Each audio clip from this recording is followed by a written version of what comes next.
Hey everybody, it's GoblinX and welcome back to another premiere draft of Core Sets.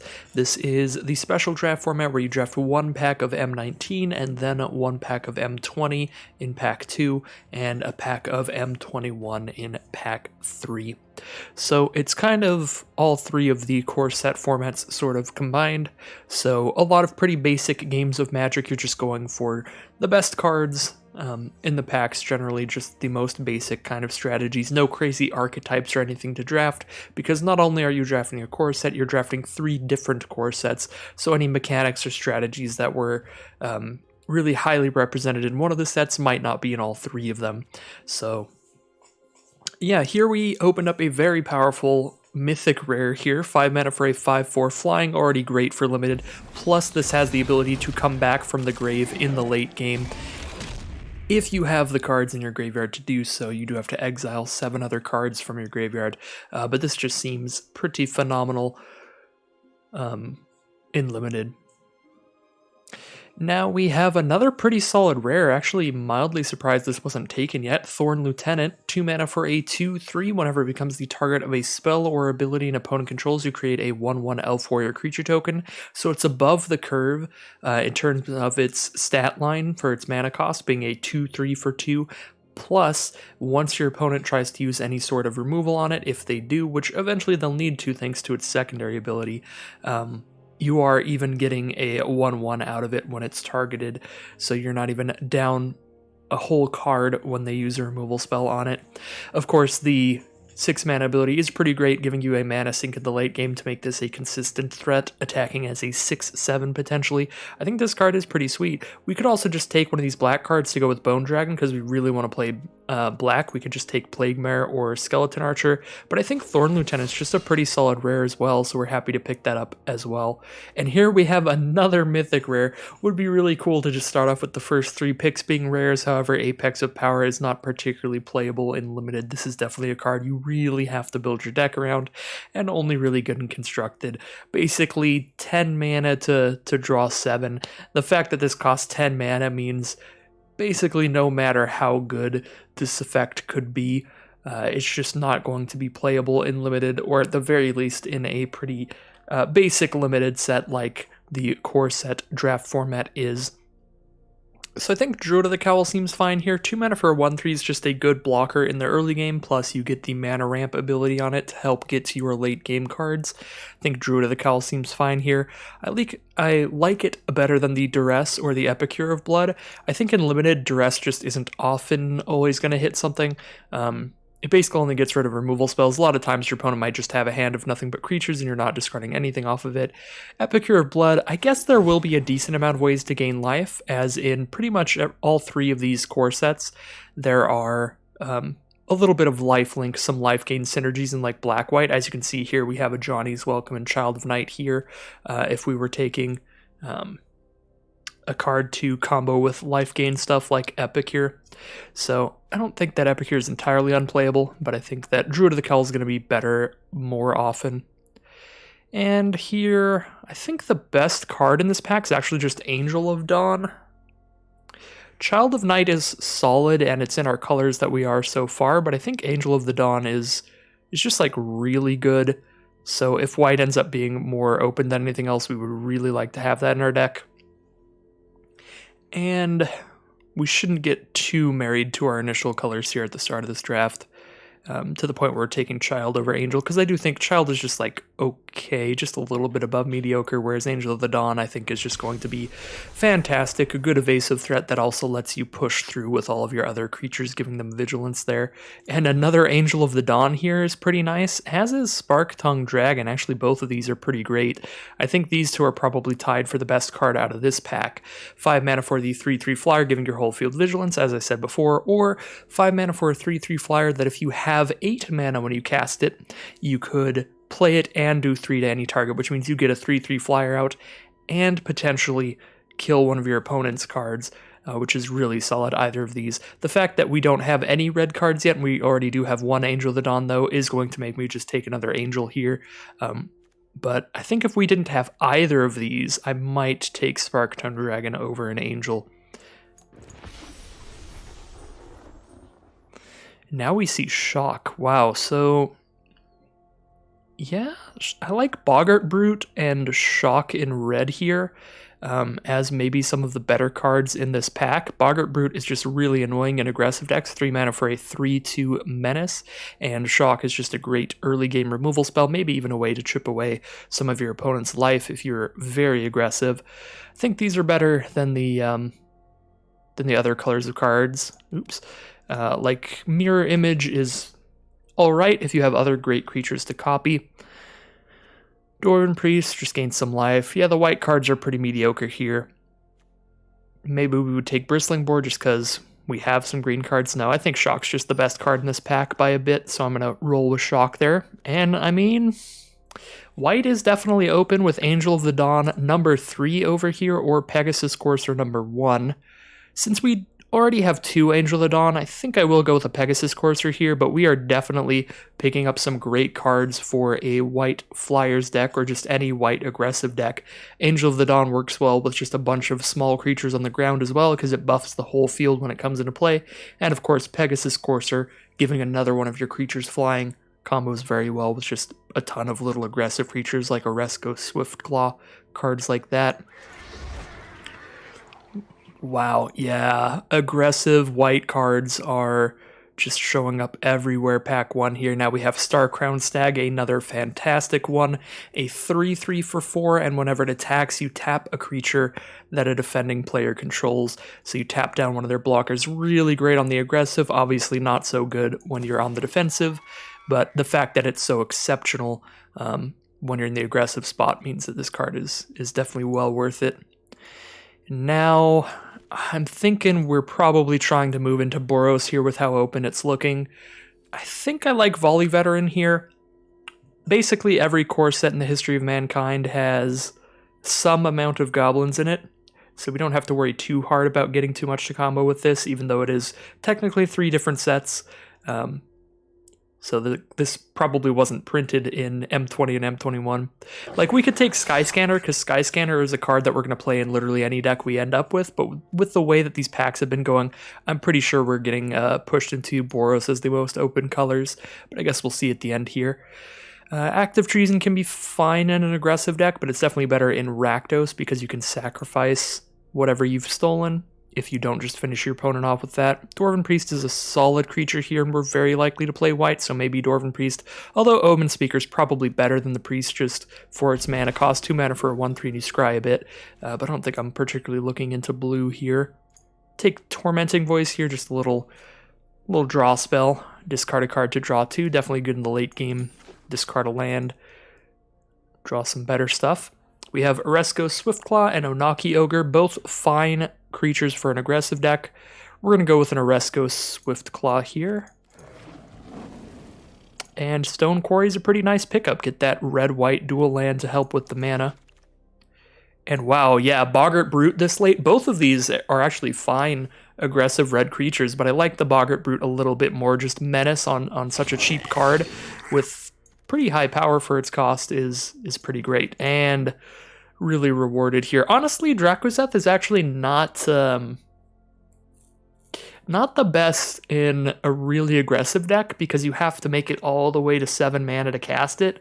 But if this card attacks once, then you just essentially win the game because you hit your opponent for 11 if they don't have a flying blocker. You choose to deal 4 damage to them and then 3 to 2 other things. Or if they do have a flying blocker, you get to shoot one of their flying blockers, shoot 2 other things. You kill like 3 of their cards the second this attacks. Dracoseth is absolutely ridiculous. Not going to be the best card ever if we are very aggressive here, because it is a lot of mana to get to. However, I think it's just so powerful that it's probably still worth it. If we wanted to take just an aggressive card that we know we can cast, Shock I think would be the pick here. So it's between these two, and I don't think taking Shock here is that incorrect, just because of the fact that Dracoseth is pretty difficult to cast.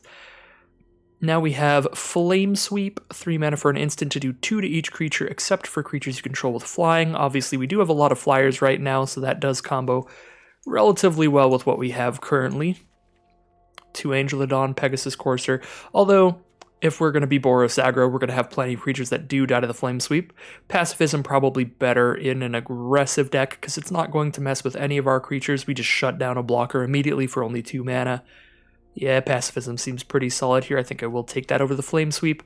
Although, if we wanted to try to change into a more controlling deck here to definitely cast Drakuseth, we would maybe cut white, bring in the green ramp like Druid of the Cowl, take Flame Sweep here. Maybe that's an argument. Flame Sweep would combo well in a deck that's trying to cast Drakuseth by just trying to eliminate all of the early creatures from the board, keep us alive for a while.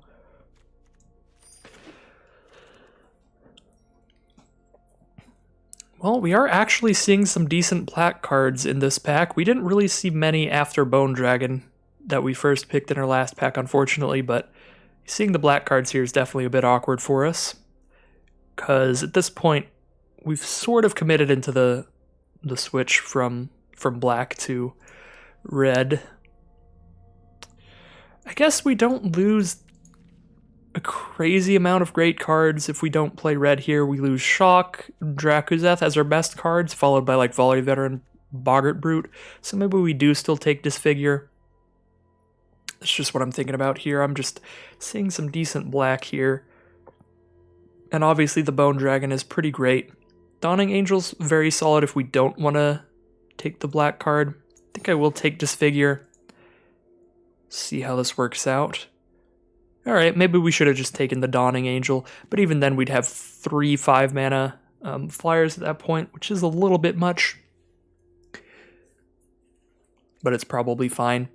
Anyways, in this pack, we're just going right back into red with a Chandra's Outrage, a fantastic removal spell, especially in an aggressive deck. Deal 4 to a creature, and you get to deal a couple damage to that creature's controller. And Goblin Smuggler, yeah, never mind black, we're just going to be Boros here. Goblin Smuggler here, 3 mana 2/2 haste, you can tap it to give another creature with power 2 or less unblockability until end of turn. So it's a really good way to finish off your opponent for that last bit of damage. Once they've stabilized and have a bunch of decent creatures on the board, this makes sure that you keep chipping away. We've got that Active Treason again. Or a Goblin Ringleader. We've got 1, 2, 3 goblins right now. I mean, we could maybe try out a Goblin Ringleader here. I don't think we're missing out on a lot by not having Active Treason, since we aren't Rakdos. We won't have any way to sacrifice anything. So it's just going to be like a fine aggro card, but nothing exceptional. As you can see here, it would be great in Rakdos, because now there's Active Treason and Bone Splinters, a great way to sacrifice whatever you've acted. I'll just take a Goblin Ringleader there, see if we can be a Goblin tribal deck. That would be pretty cool. This pack's going to be pretty easy. Just take a Reduce to Ashes, 5 mana for 5 damage to a creature, and you get to exile that. Sort all of my non-creatures out now, so we can start focusing on getting an aggressive curve for this Boros aggro deck. As you can see right now, we are definitely missing on some early drops. Not really hurting for another 7 mana card here, so I'm not going to take a Dragon Mage. I'm going to go ahead and grab a Goblin Bird Grabber. Not super exciting, but we do have a bit of Goblin Tribal with Volley Veteran and Goblin Ringleader, so the creature type is good on this. And we do have enough flyers that this could actually hop onto some birds, grab them, and fly up that way. So not the most exciting card ever, but it does combo well with our deck in multiple ways. And yet again, another Goblin here. Happy to see that. Dagger Sail Aeronaut also combos well with the flying theme we have going on. Just a 4 mana 3/2 flying during our turn. And when it's not our turn, it's just a 3/2 on the ground. So certainly less exciting there. Definitely another card that is really only good on attacks on the offensive. So that could be a little awkward. We definitely want to make sure that our aggro and our offensive cards are good, because a lot of them are much better when we're on the aggressive than when we're on the defensive. So we need to do everything we can to get into that situation. I guess Tectonic Rift could make it so creatures can't block this turn, maybe finish somebody off that way, but that seems really niche. I'll just take a Stone Golem. Probably not playing that either, but I do think it's probably more likely than the Tectonic Rift. Heartpiercer Bow. Gravedigger's the best card here, and we do have a tiny bit of black, not enough to play it. We're definitely not trying to splash in an aggressive deck, but you never know what could happen here. Alright, I was gonna say, maybe we like open a Liliana or something insane, and then we still want to play it. So here I think I'm happy to take a Chandra's Magma. We are still in need of 2-drop creatures to keep our aggressive curve going. In very aggressive decks, in any format, you want to be able to play a creature turn 2, turn 3, turn 4, and just get the hurt on your opponent. So Chandra's Magma, it's going to be pretty great for that. It's a 2-mana 2/2, and it can chip away at our opponent later. If they stabilize, get a bunch of creatures on board to block things, this can still chip away at their life total, dealing 1 damage a turn. So Chandra's Magma, pretty solid there. There's other pretty great cards for us here, but I don't think they fill what we need right now as well. There's like Angelic Ascension. We can exile one of our things and turn it into a 4/4 Angel, which is really cool. Bosri's Acolyte, 4 mana for a 2/3 lifelink that puts a counter on 2 other things, is really solid, but we do have a lot of 4 mana creatures already. So while that is generally better than Magmut, Magmut just really fills the slot that we need here. And again, I am kind of looking for early creatures, so I like Selfless Savior here a little bit. Although I do also like Turn to Slag, 5 mana to deal 5 to something. Destroy all the equipment on it, that's not likely to matter, but still 5 to deal 5. How's our removal looking? We have Shock, Pacifism, Chandra's Outrage, and Reduce to Ashes. Don't really want to play a Vial of Dragonfire here. I think we're doing okay on removal, so we could take the Savior. This is also just not that impressive. I'll take a Turn to Slag here. I think it is between those two in that pack, though. Uh-oh. Well, now I feel kind of bad about that pick, because taking a Scorching Dragonfire is definitely what we're going to do here. This is just exceptional removal. Only 2 mana, you deal 3 to something at instant speed, and you exile it. So this is just really good removal, and having more cheap, great removal makes it more likely that we're going to cut these expensive removal spells, where even though that 1/1 little Selfless Mutt isn't very exciting, it's not a card that we're very likely to cut, because we're just looking for more creatures. So we are getting closer and closer to possibly cutting that Turn to Slag that we just took, and that would definitely be awkward. Then we just missed out on a pick. We could have actually got something. Definitely not taking another Turn to Slag, though, for that reasoning that I just gave. Not going to take a Swift Response. This is more for a defensive deck because you're destroying tapped creatures. It doesn't get anything out of the way for your attackers. Maybe a Vryn Wingmare here. We do have a decent amount of non-creature spells, so this will be annoying for us as well. But it's also a flyer that gets in aggressively, and it slows down your opponent's removal spells. So it's really good on the aggressive when you don't need to cast your removal spells, but your opponent probably does, just to slow you down. So I think we'll take that here. Try out a Vryn Wingmare. Happy to see a Bosri's Acolyte here. This card is very, very solid. 4 mana for a 2/3 lifelinker, puts a +1/+1 counter on 2 of your other creatures, so it levels up. All of a sudden your 3/2 menace is a 4/3 menace, and your 3/2 flyer is a 4/3 flyer, something like that, leveling up 2 of your other creatures. It's pretty great. Ooh. And a Seasoned Hallowblade. This pack is going great for us. 2 mana for a 3/1. You can discard a card to give it indestructible till end of turn. We are still looking for more 2 mana cards, and this is one of the best ones out of all 3 of the core sets. So just a fantastic card. All of a sudden, this is just really hard to block, and if it's being blocked by something that has 3 or less toughness, all of a sudden your opponent is just trading for a land from your hand instead of one of your creatures. So here we have Bone Pit Brute or Turn to Slag. Not super likely to play either of these. I guess we could use like one big dorky creature, but we already have Drakuzeth for that, sort of.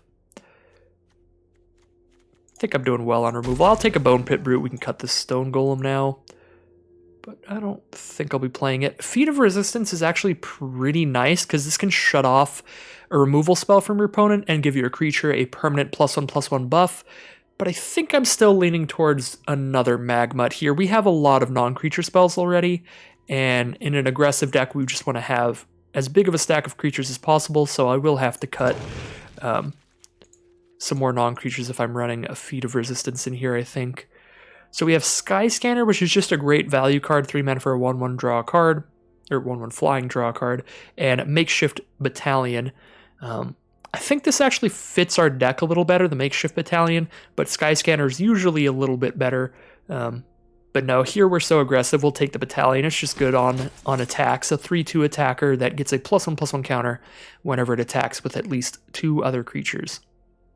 Sure Strike's actually a pretty sick combat trick, but again, we have a lot of non-creature stuff going on already. But I guess no matter what we take here, we're taking non-creature spell. I'm not going to play Prismite in here. I'm not hurting that bad for those. Could rare draft a Feline Sovereign. I guess we'll just roll with that. Yeah, we're not playing any of these cards, so I'll take the rarest card.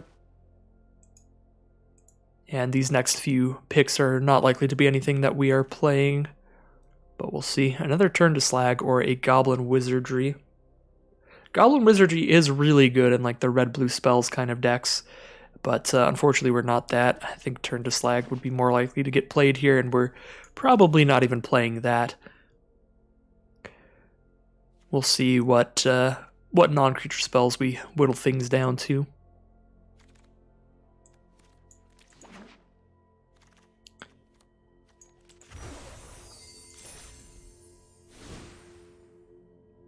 Alright, so here we are in the deck build with that poor Bone Dragon that we pick one, pack one, just staring at us from the sideboard. Turn off all the Parallax card styles. I'll leave that one because it's, I don't know, it looks kind of weird, but it's not giving the weird 3D effect or anything at least. What card style is on this? Oh no, it's the Parallax. Let's get rid of that. Just not a fan of the 3D effects on the Parallax styles. Alright, so we have to cut 5 cards here.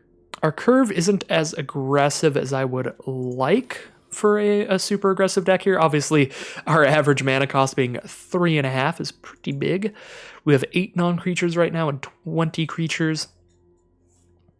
I suppose we do have a Dracuzeth that is really weighing up the average mana cost in this deck. I think I will cut a Bone Pit Brute here. Cut one of these 4-drops. So how many goblins do I have for this Goblin Ringleader? Because we really need to be hitting like something off of this for it to not just be terrible. 4 mana for a 2/2 haste with no other ability is not very good. So how many goblins did we end up with? 1, 2, 3, 4, 5, 6. Doesn't feel like enough goblins to me. I think I'll be cutting the Ringleader here, but definitely keeping Volley Veteran. 4 mana for a 4/2 deals 1 damage no matter what, and obviously with a few other goblins, every now and then, it'll actually do 2 or 3 damage and be quite solid in that way. Wow, my computer's fan is just going off lately. Anyways, 3 more cards to cut. We are pretty aggressive. Tormenting Voice is going to be a late game kind of draw spell. Since we're pretty aggressive, I think I will cut one of these Turn to Slag. I think Reduce to Ashes is likely to be a little better. It's a little easier to cast, only costing 1 red instead of double red. And I don't think that I expect to run up against a ton of equipment. I think it's more likely that I'll want to exile the creature, because maybe I'll be playing against some kind of reassembling skeleton type card like a Bone Dragon that can come back from the grave. Or I'll just be playing against a black deck and they'll have Gravediggers. Gravediggers are in multiple of these core sets. I don't know if they're in all 3, but definitely at least 2 of them. So yeah, we'll cut 1 Turn to Slag, maybe even a second, because we do have just a lot of efficient removal. Shock, Scorching Dragonfire, Pacifism, Chandra's Outrage, and Reduce to Ashes. Yeah, I think we could cut 1 more here. And then we'll cut 1 more creature. Because we have the really powerful 7-drop Dracuzeth, I want to still keep 17 lands in here, even though we are trying to be pretty aggressive. And when you're super aggressive, you do kind of open yourself up to being able to cut some lands, because you don't really need anything more than 3 or 4 mana. But in this deck, because of Dracuzeth, we are going to keep all 17 in. So maybe a Dwarven Priest here. Just seems like a better card to stabilize in a slower deck, just a high toughness blocker that gains some life when it comes into play. Not something that's really putting any pressure on our opponent, just with a 2/4 body at 4 mana. Yeah, that seems like the cut to me. And now we have our Boros aggro deck, or better yet, our first lore hold deck since I unlocked the lore hold sleeves. So let's definitely use those, and let's see how our colors are looking. Looks like we have 10 white symbols and 13 red symbols among our cards. This seems fine to me, the even 8-8 split, because 3 of those red symbols are on a 7 mana card, so by the time we have 7 lands, we'll probably have 3 red anyway. We've got a double white on Basri's Acolyte. Maybe we cut like 1 plains, put in 1 more mountain, because we do have a double red on Outrage as well. I don't know, I do like the even split here, but it might be a little off.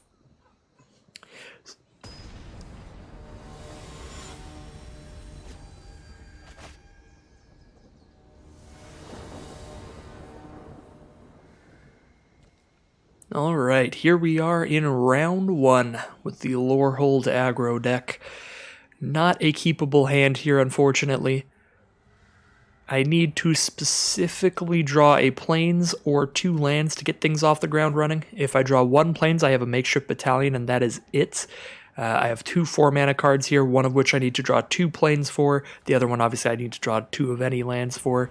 So the fact that I need to draw not just a land, I need to draw specifically a plains, and even if I draw specifically a plains, I need to draw more to do anything other than a single 3-2. Makes me want to mulligan this. This hand I think I will keep. We've got a 2-drop on turn 2. We've got some interaction with our opponents, and then if we hit any land, we get to Basri's Acolyte turn 4. That should be pretty good. I think I will be getting rid of a Dagger Sail Aeronaut here as the mulligan card.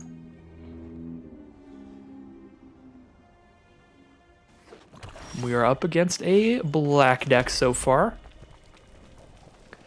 Starting with a Swamp for our opponent. And a Plains to follow it up, so we're up against a Silver Quill deck or an Orzhov deck, starting with a Johnny's Pridemate. Terrifying card to see for sure. Every single one of these core sets has some amount of life gain and some amount of life gain synergies in it, so maybe I hold up Scorching Dragonfire just to know that I can kill the Pridemate. I think it's unlikely that this Pridemate becomes a 4-4 here, so I'm just going to play Magmut. Little bit of a risky play, because obviously if they turn the Pridemate into a 4-4 immediately, I no longer can kill it with the Dragonfire, but that doesn't seem likely to me. So I would rather get my Magmut out as soon as possible, start getting some damage off with that. I could play the Wingmare or just Dragonfire the Pridemate right now. Kind of like the Wingmare, because if I play the Wingmare, then I get to play Acolyte the turn after and get a counter on 2 different creatures. This is still a bit risky. Again, a Johnny's Pridemate, we don't know. It could become massive really quickly. Tavern Swindler can pay 3 life, they flip a coin. If they win the flip, they gain 6 life. So basically you have a 50-50 chance of losing 3 life or gaining 3 life on the coin flip.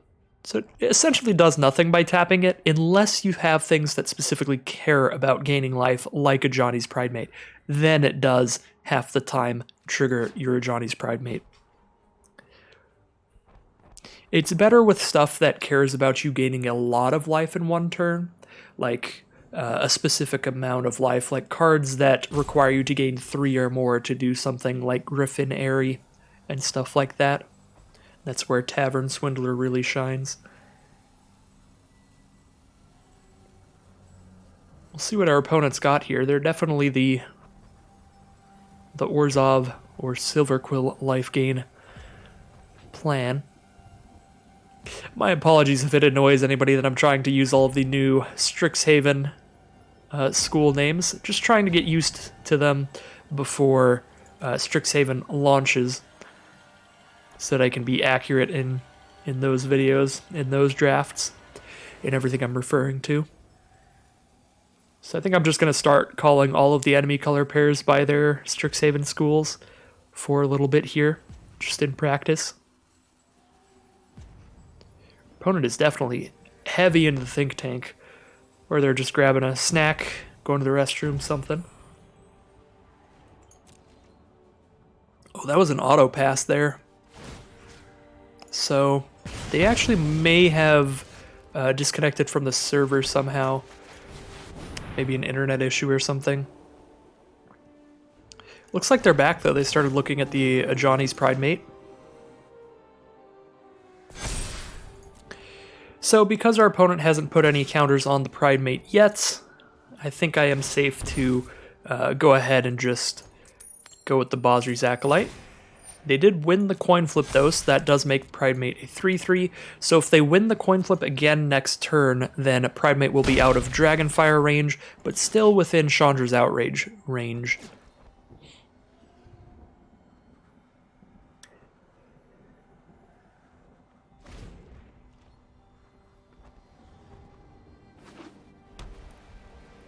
Five mana for our opponent now.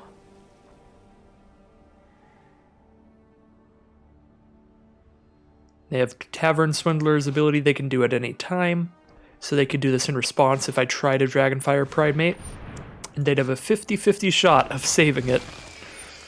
So we're not going to Scorching Dragonfire the Pridemate, we're going to Chandra's Outrage. Just get that guarantee.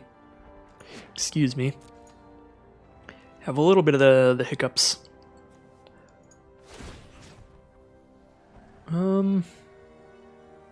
Yeah, just keep using this in the end step.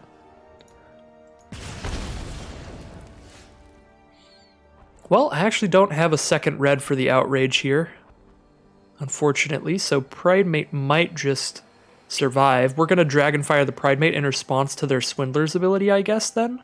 And then it definitely doesn't survive. Can't get it on the ground. A 3-4 blocker is just pretty solid here, so we'll just keep hitting in the sky every turn. So respond to the Swindler's ability, so it doesn't matter if they win or lose the coin flip. The Pridemate is dead. I guess it does matter if they consistently win the coin flip, then they do keep just gaining just as much damage as we're dealing to them.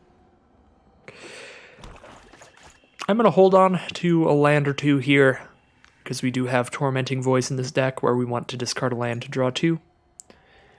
And at this point we really just need red mana, we don't need any more white mana at all. Yeah, I'll let them use some kind of combat trick here, I guess, to kill Acolyte, because if I don't block here, I feel like they'll just play another Crypt Lurker-sized creature, and Acolyte won't be able to attack in anyway. So we'll see what combat trick we're getting out of the way here. Ooh, nothing. Acolyte actually does kill that Tavern Swindler, although it may die post-combat to a any sort of trick. All creatures get -2/-2 till end of turn. That will do it. So I'm stuck with just a Magmut, and they're stuck with a Crypt Lurker. 2 cards in hand for them. Well, that'll be painful, that's for sure. Not quite a board wipe, but almost a one-sided board wipe there. Did draw the mana for Chandra's Outrage, which is pretty good here. Definitely going to get in for 3 damage with the Magmut rather than 1. I will pass the turn, because Magmut's definitely not going to block Crypt Lurkers, so that's why we just attack. Passing turn here, because I don't need to kill Crypt Lurker if it keeps attacking me, so I'll save Chandra's Outrage in case they play a better creature. Explosive Apparatus deals 2 to any target, not enough to kill Magmut, luckily. Looks like nothing from our opponent yet. 2 cards in hand. They have 2 cards in hand, they had 6 mana up, and they chose to play Explosive Apparatus rather than anything else. I feel like that means they don't have another creature here, so maybe we just outrage Crypt Lurker and get all their creatures off the board. But I'm winning the race just attacking 3 for 3, so... So yeah, if they keep attacking with Crypt Lurker, we don't have to kill it, so I can still hold on to the outrage for a while here.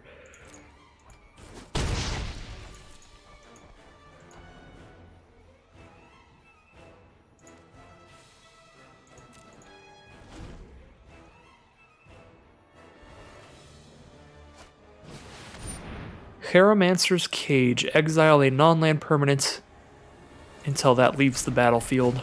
So there goes my Magmut. Well, we're going to have to kill the Crypt Lurker now, because now we're not racing them anymore. We're just going to sit here taking 3 and not retaliating in any way, so we'll need to get that out of here.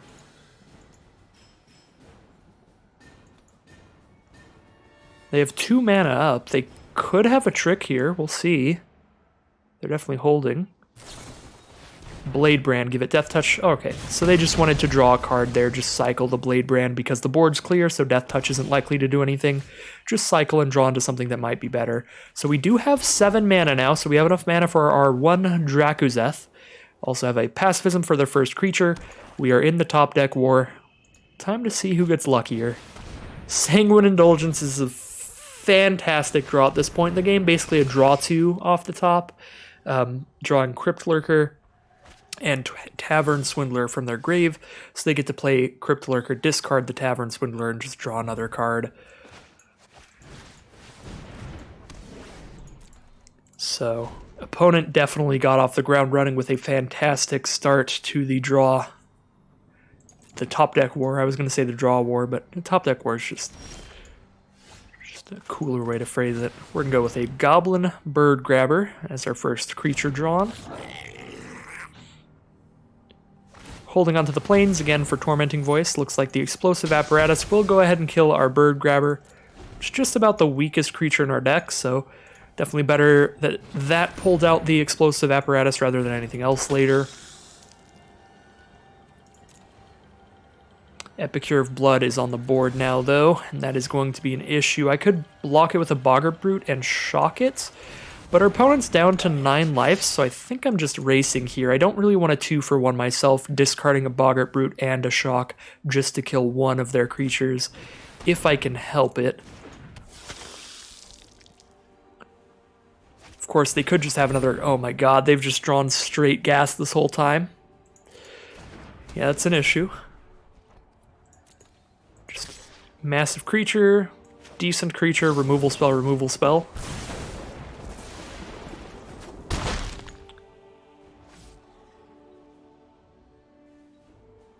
So we are no longer trying to race with Boggart Brute. Maybe we're trying to race with Goblin Smuggler. We don't win this race. We do 2 damage, they go to 7, we take 4, go to 8.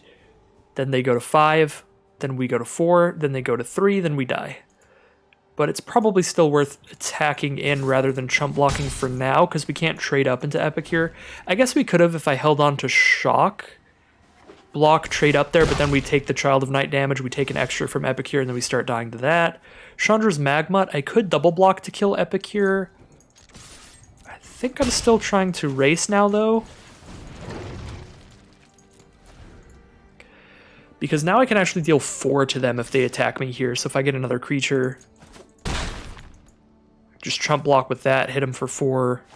They're definitely dead in another turn. Oh dear. Master Splicer, another fantastic draw here, but Tormenting Voice is a really great draw as well, allowing me to draw 2 cards off of my top deck.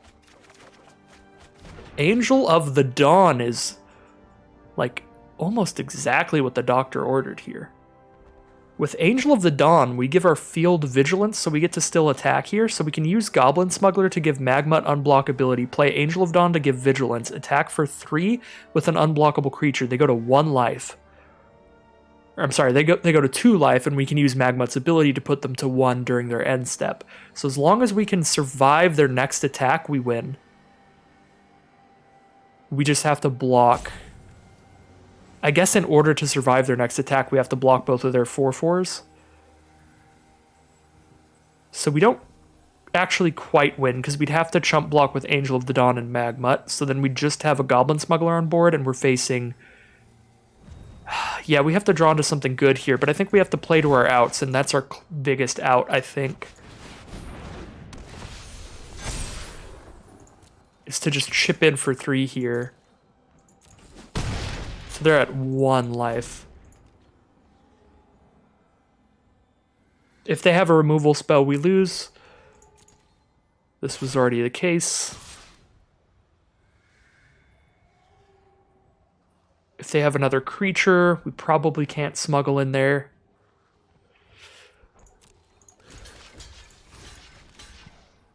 Yeah, I like this a lot better than the alternative. The alternative would have been to not attack with anything. Then we do have 3 blockers up, so we could potentially like double block Epicure with Angel and Smuggler, but then they're still at 5 life. We lose the Angel, we just have a Smuggler, and Magmut has to chump block still. So we still lose all of our creatures except Smuggler. I think. Even if we didn't smuggle in a Magmut.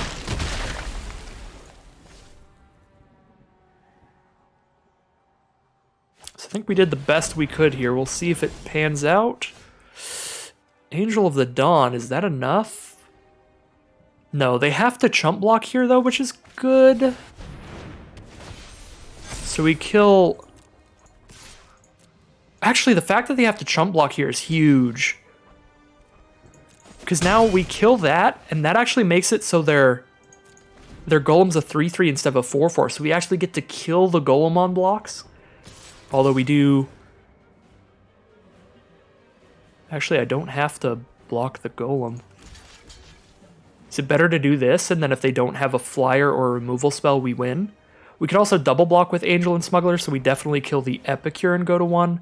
Or I could block Angel onto the golem to be safe here and go to 1.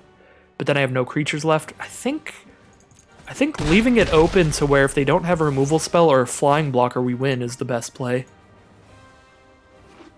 Oh my god. Oh my god. That was a sweaty game for the Lorehold heroes over here.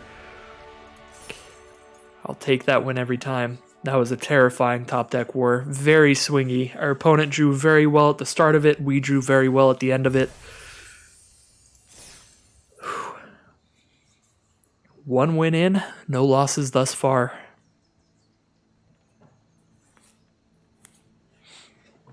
Only 1 game in, though. So that can always change very quickly. We'll see how things go in round 2 here. Okay, this seems like a pretty great start. No 2-mana creatures is a bit rough. I don't get off the ground running that aggressively, but I've got a great card for 3 and 4. Getting some creatures out here and getting aggressive. I've got a nice pacifism to stop our opponent's scariest threat. I do like the hand. And we're playing against green, so pacifism is likely to be pretty good in this matchup. Since I already have 4 lands here, and I don't have anything else to do on turn 2, I am going to go ahead and discard one of these lands to draw 2. I think I should probably hit a 4th land sometime soon, even if I don't draw one right here. And if I don't, then I still have 3 mana, which is enough to cast Makeshift Battalion and start attacking with that, and enough to cast Pacifism if I start getting beaten down particularly heavily. So I think even if I don't draw the 4th land that I just discarded off the Tormenting Voice, I should draw it soon enough to where it's worth just cycling Voice there. Indulging Patrician is the first card for our opponent. Pretty annoying to attack into. Don't know if it's worth a Pacifism. If I Pacifism it, I do start hitting them for 3 a turn. I hit them for 3 right now, but I could also just cast a Pegasus Courser and then that's not attacking me in any way. I think we can go with a Pegasus Courser for now. If I hit 5 mana, Angel of the Dawn does make my creatures, well, my Makeshift Battalions, have 4 power, so they can attack into it then. And against potentially a green deck here, it may be best to leave Pacifism behind as long as possible. They could be attacking here just to gain some life, but maybe they do have removal spell to throw into this as well. I guess by gaining 1 life from Lifelink and 2 life from Radiant Fountain, they trigger the second ability of Indulging Patrician, making me lose 3 life, but still don't know if it was worth that attack there, because now they don't have any blockers for my attacks. I guess, yeah, because of the amount of life gain. They gain 3 and deal 3 to me, now I just hit them for 4. Definitely not a great gain there. Well, Goblin Smuggler is a really good draw here. It gives us a haste attacker so that we have exactly 3 creatures, which allows Battalion to get a counter on the attack here.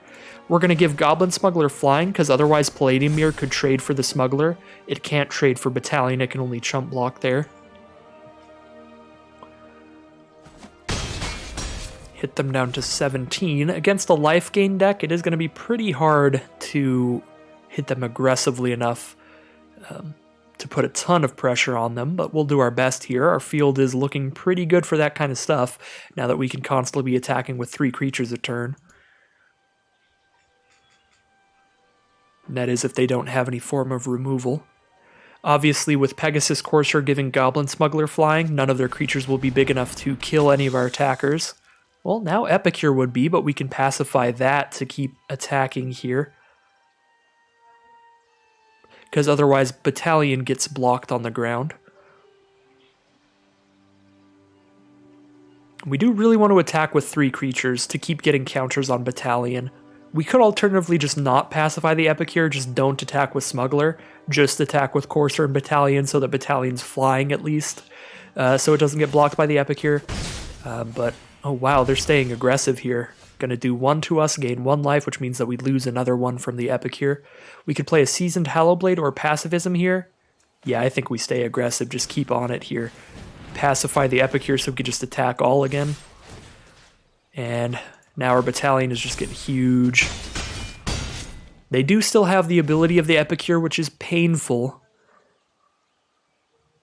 Making us lose a life whenever they gain a life, making Indulging Patrician essentially a 2/4 instead. Not only that, it'll be dealing damage to us even off of blocks. Rabid Bite, unfortunately, will end our Battalion right before it was big enough to survive it, being a 5/4, taking 4 damage. Definitely sad to see that. That ends a lot of our aggression. Kite Sail Freebooter from our opponent. We don't have any non-creatures here, so Freebooter does absolutely nothing. It is a 1/2 flyer, though, so fine blocker. Definitely blocks our Pegasus Courser well. Now they know what we have, though, but there's not much playing around what we have. We're just going to dump creatures out. It's kind of the plan. Staying aggressive here. I guess, yeah, with the life gain. Dracuzeth, pretty terrible draw here. Well, discarding the 1 land to Tormenting Voice is working out statistically insanely poorly at this point.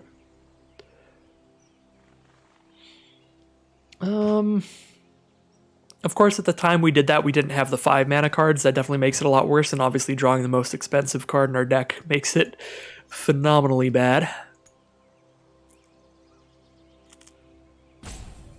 I mean, Smuggler attacks in pretty well, but do we want to just hold that off to block Palladium Mirror? I think we kind of have to just get on the defensive now, unfortunately, because they're going to be gaining life anyway.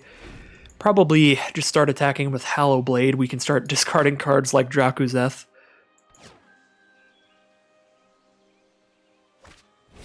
Diamond Mare, they gain a life whenever they cast a spell of the chosen color, so that's pretty good with Epicure's ability to try to drain us for the final few bits of damage. We're still at 11 though, so we've got a little ways to go, although they do have 2 flyers, neither of which I can kill with my Pegasus Courser, so they can start chipping away for a couple damage a turn that way. 1 damage from Freebooter and 1 damage from the life gain on that. Diamond Mare, gaining life because they chose black on it. Here comes Skeleton Archer. They can do 1 to us or make us discard a card here. Alright, I'm absolutely just going to discard Dracuzeth. We're never going to afford that. Just literally never going to afford that. So our opponent's probably feeling good about that one, because to them it's like, ooh, Skeleton Archer just killed the 7/7 flyer, but I'm infinitely going to lose the game by the time I hit 7 lands here. Or win the game. Like, once we hit 6 mana, we could win if we hit a land every turn from now on, because then Double Angel would be a way to close out this game. At this point, though, it's not going to do it.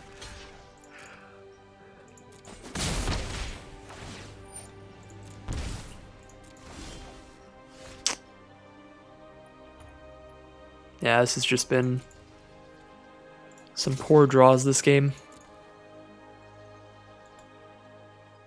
Again, even if we kept the land from Tormenting Voice, that means we would have 2 less of these cards. Most likely, I guess, if we held on to Tormenting Voice until literally we hit Dracuzeth, then we'd have the same cards that we have right now, except 1 more land on field. So we'd be a little less dead because we get to kill Freebooter, but we still are dying to their Epicure Indulging Patrician combo, and not really having any aggression to fight back. Because, yeah, Volley Veteran could kill the Freebooter because we have 2 goblins, and then Aeronaut could maybe convince them not to attack with Patrician. Probably not, though. Just do a couple damage a turn, basically. We would still have all these 5 drops and just being completely uncastable here.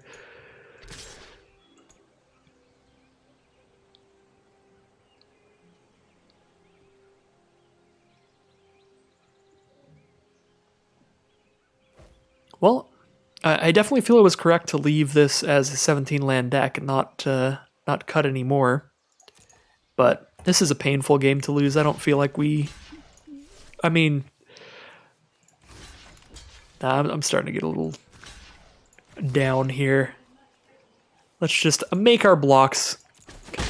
Make our best blocks and get to the next round. It happens. It's definitely part of Magic. Fathom Fleet Cutthroat 2 to finish off Smuggler or Courser. Either one. I guess Courser, because they don't have flyers there.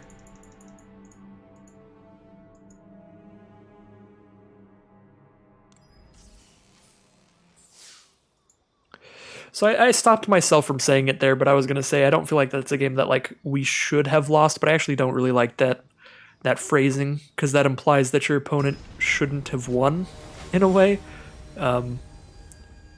I just mean that, like, when I'm thinking of it, it's a game where I think that our deck had a decent matchup and we had a pretty good start, and then we just floundered on the draws from that point on. Like, it felt like we had good momentum, we had a good game going that was looking like a win, and then just the hard pivot, the hard pivot to just nonsense. Well,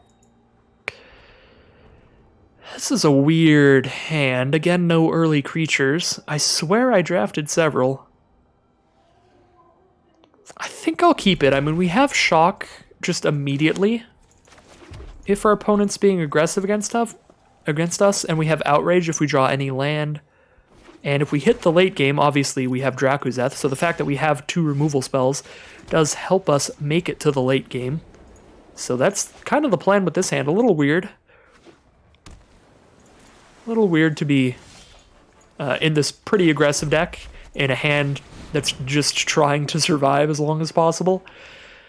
However, we are against blue-black, so Dracuzeth is actually a lot less likely in this matchup to just kill our opponent than a lot of other matchups. If we were against like red-green or something, I'd be 100% sure Dracuzeth is just going to end the game.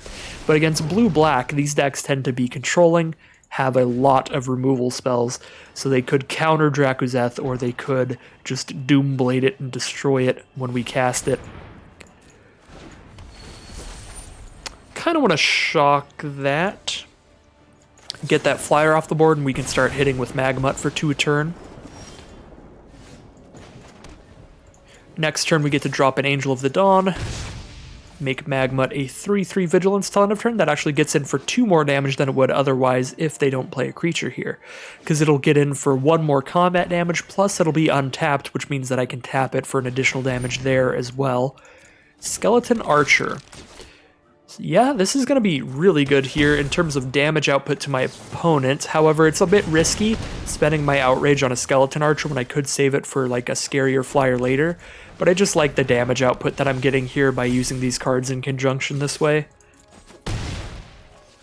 Because they're down to 13, now we ping them for 1, they're down to 12. We've got a 3/3 flyer here. We got a Pegasus Courser coming up as well to give Magmut flying. Bone Dragon, there it is! It's our pick one, pack one, our best friend Bone Dragon. I guess not our best friend because we didn't end up playing it, but definitely what we have reduced to ashes in here for, so we'll see if we draw into that. Obviously, the Chandra's Outrage did end up being a bit risky there because now we couldn't use it on the Bone Dragon. So they can attack into us, but then we can double block and we have 6 toughness to block with. So Bone Dragon's only going to kill 1 of our creatures here.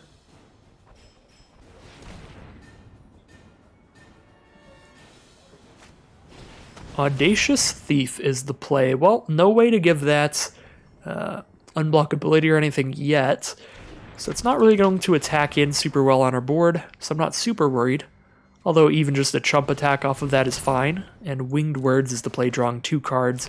Opponent definitely has the value. Would love to hit a basic land here while they're tapped out to drop down our 7/7, but they also could have just drawn into a removal spell here that they didn't have before, and now they will just luckily have it right when they need it for Dracuzeth.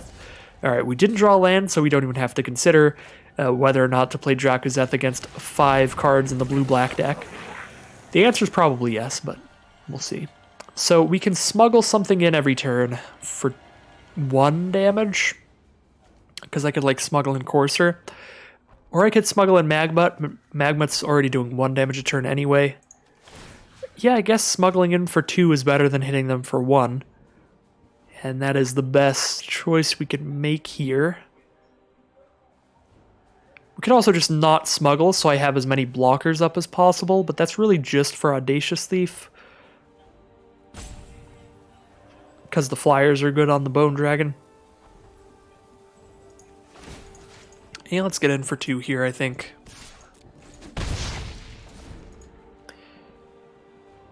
I would actually be excited to see a removal spell here if they use one on one of our flyers so that Bone Dragon can get in. Actually, no, that would still be kind of bad for us, because they could kill Angel of the Dawn and then Audacious Thief can get in as well.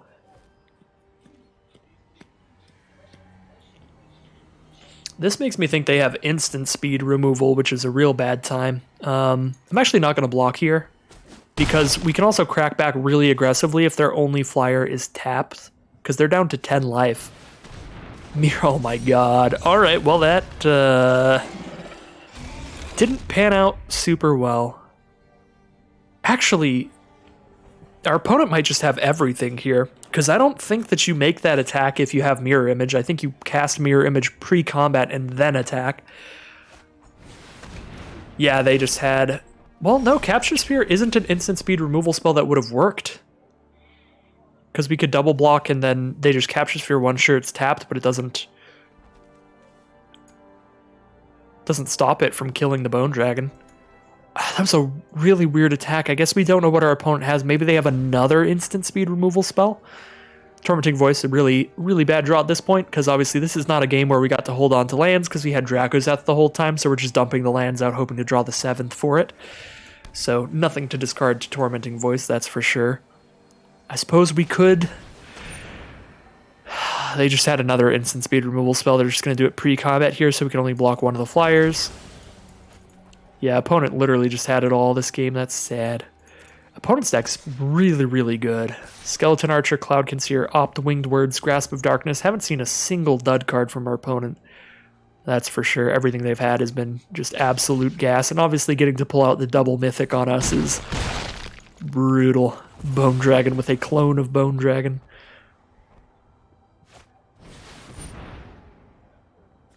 Salvager of Secrets.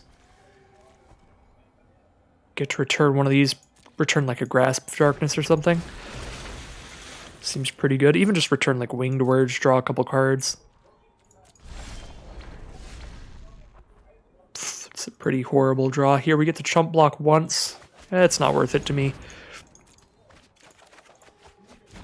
Well, that's dead on board. Obviously, we could have survived if we cast Vryn Wingmare and blocked the flyer, but then we block the flyer, block Audacious Thief, takes 7. Definitely not a game we were winning there.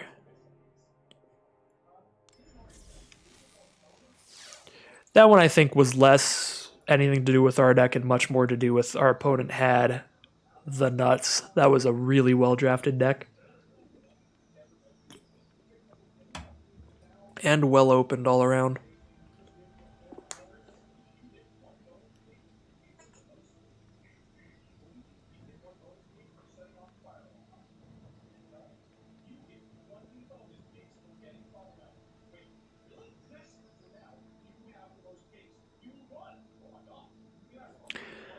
Okay, so we're 1-2 now, so we're not doing so hot. We'll have to rally if we want to get up to another 7-win, or not another, but a 7-win run.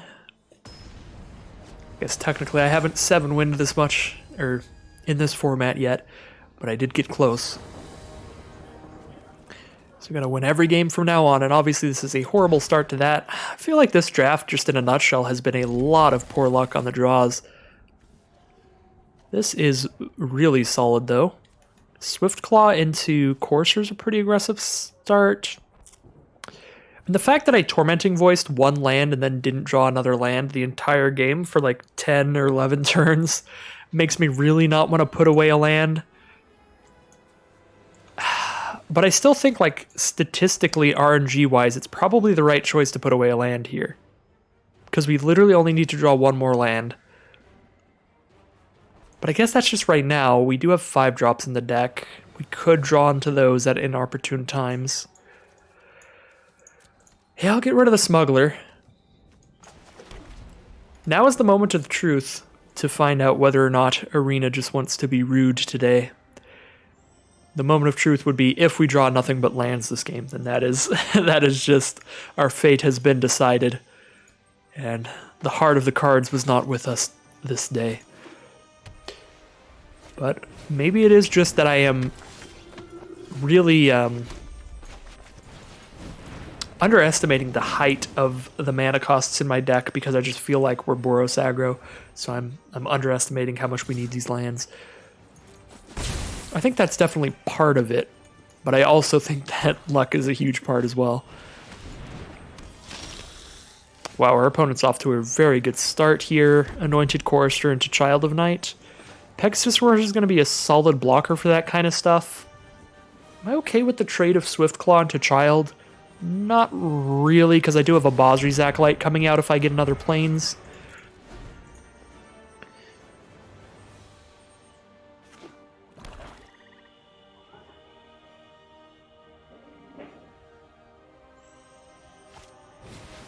Daybreak Charger gives +2/+0 to something when it comes into play. Really solid aggressive creature. +1/+0 on the Child of Night. We'll just take the Child of Night trade at this point, I think. Yeah, because I'm, just with our luck today, I'm just 100% sure we're never casting Basri's Acolyte. Not 100%, but I'm pretty sure. That's just not a card we're going to cast, because it's more than the mana we have on board right now.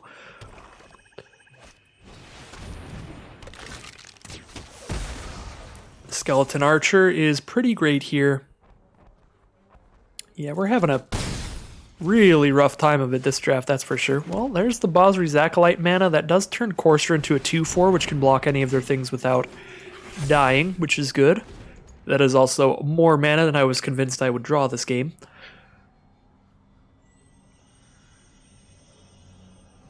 Especially drawing the Dracozeth. Dracozeth has really trolled us the whole time. Probably the number one thing in hindsight at this point. In a lot of the games we've been losing, Shock would have been much better than Dracozeth in this deck. But God, if this thing ever resolves. But at this rate, it's not looking like it will. Do I want to pacify something yet? Adept does good to attack it and make a flyer, but we can double block it without losing a creature, so we're like fine there.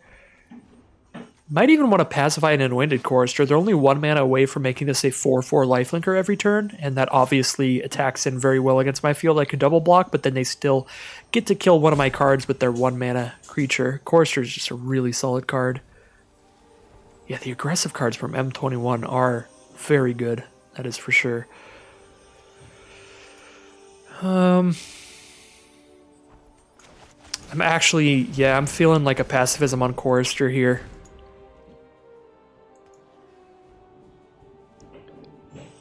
Because we have to consider the fact that that card, as soon as they hit 1 more land, is just a 4/4 lifelink. That's just massive. And there's the 1 more land.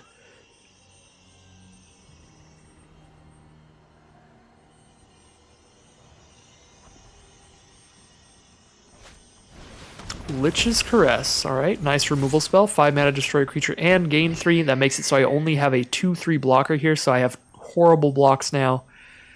Could block Falconer Adept and just gain some life and keep my creature here, or I could kill the Daybreak Charger. This gains more life in the long run because it's stopping 3 damage a turn from every point now on. Like, just Acolyte on Falconer is just stopping 2 every turn. I guess I do gain 2 every turn. I do that as well. This is actually gaining more, although the math gets really complicated. I'll gain 2 life every turn and stop 2 damage every turn. So basically, I'm stopping 4 damage a turn by doing this. But there's also the fact that this is going to keep making 1/1 flyers anyway. Let's stop Daybreak Charger. Stop 5 damage this turn and 3 damage for the rest of the turns. Alright, well that was a great draw. We need to kill Falconer Adept right now before it gets any more flyers. We're taking 4 damage a turn now, so we're dead in 3 turns on board.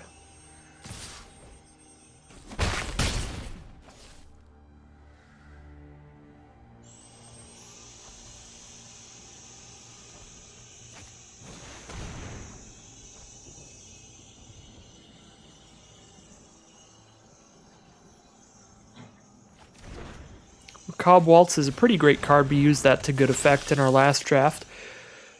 Return 2 creatures from your grave to your hand and discard 1 card for only 2 mana. Pretty solid.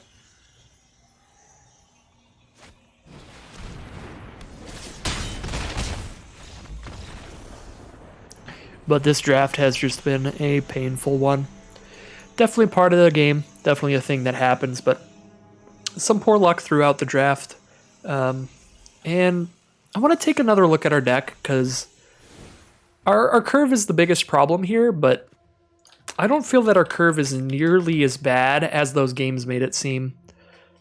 Our curve's definitely high for an aggressive deck, that's for sure, but I feel like we were constantly drawing a stack of like 4s and 5s in every game we were losing, and we kept 17 lands in here and still had several mana issues. Yeah, our curve's not the lowest in the world, but it's not that insanely high. I think it was just definitely some poor draws, poor sequencing of the draws during the games that did cause a lot of our downfalls there.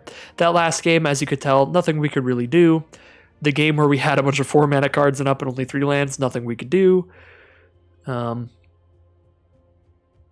Definitely just happens. Don't think that this deck is that bad. I don't think it's worth a 1-3, but it's not the greatest Boros aggro deck I've ever seen. I was really hoping for like a 3-3, maybe a 4-3 with this. That's what it looks like to me at first glance.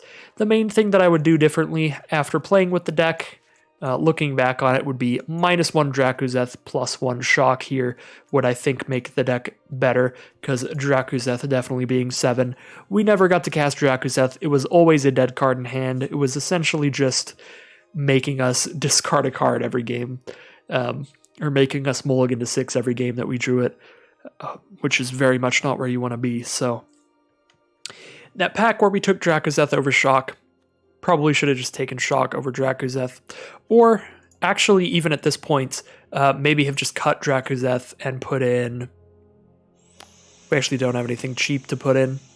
See, I don't think we cut Dracuzeth. Maybe we cut Dracuzeth, put in like a Vial of Dragonfire, or a Turn to Slag, but Turn to Slag is really not cheap. But it still probably would have been better than the Dracuzeth at 7. 7's just a really difficult sell, really hard mana cost to get to without any ramp or anything. So that is going to be the end of today's premiere draft of the core sets. Definitely not what you wanted after the last draft, but still puts us at pretty much an even win rate throughout. That puts us at 3-3 average, I would say. A 6-3 and then a 1-3. What is that? That's 7 wins, 6 losses. Slightly above average. That's where I like to be. That is my goal in life. I want to be I want to be a 5.1 out of 10 human being. And so far, we're doing well on that. So that will end today's draft video. I hope you all enjoyed. And if you do, make sure to like, comment, and subscribe so that YouTube recommends the video to yourself and others more often. So thank you very much for watching. And I'll see you again soon for some more Magic Arena.